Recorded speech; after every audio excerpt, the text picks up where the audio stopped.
الأسد الملك واحد من أشهر أفلام الطفولة، لكن الحقيقة اللي محدش بيقولها إن القصة دي مش عن بطل رجع ينقذ مملكته.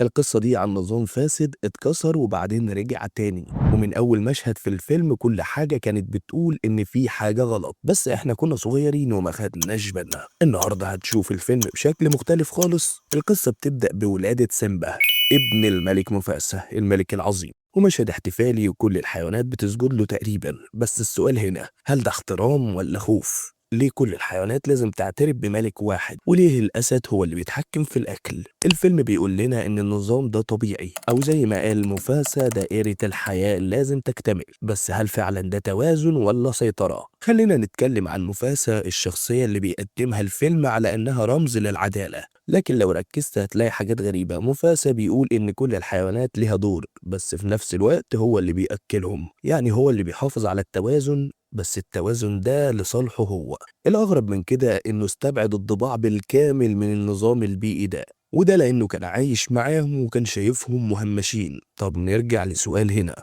هل الضباع كانوا أشرار ولا كانوا ضحية نظام؟ طيب هجاوبك على السؤال ده قدام.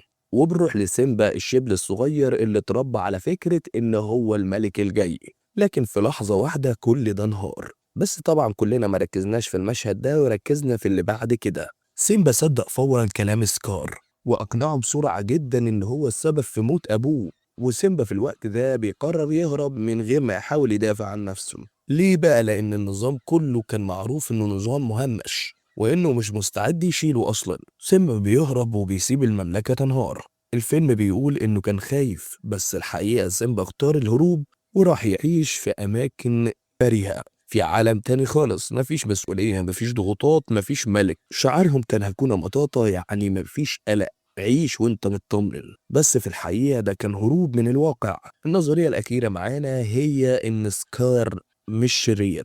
الفيلم طول الوقت بيحاول يقنعك إن الشرير هو سكار، بس خلينا نفكر مع بعض. سكار كان رافض النظام وكان شايف إن في ظلم، وجاب الضباع وحاول يغير شكل الحكم. هل فشل؟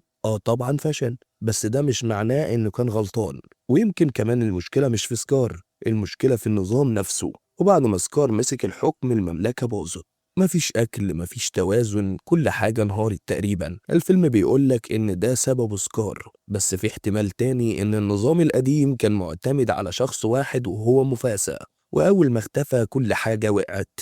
يعني التوازن ما كانش حقيقي وكان مؤقت وقائم على شخص واحد بس. سيمبا بيرجع بس مش لأنه شجاع، رجع علشان اتضغط عليه ونالا فكرته بالحقيقة وروحه القديمة بدأت تصحى.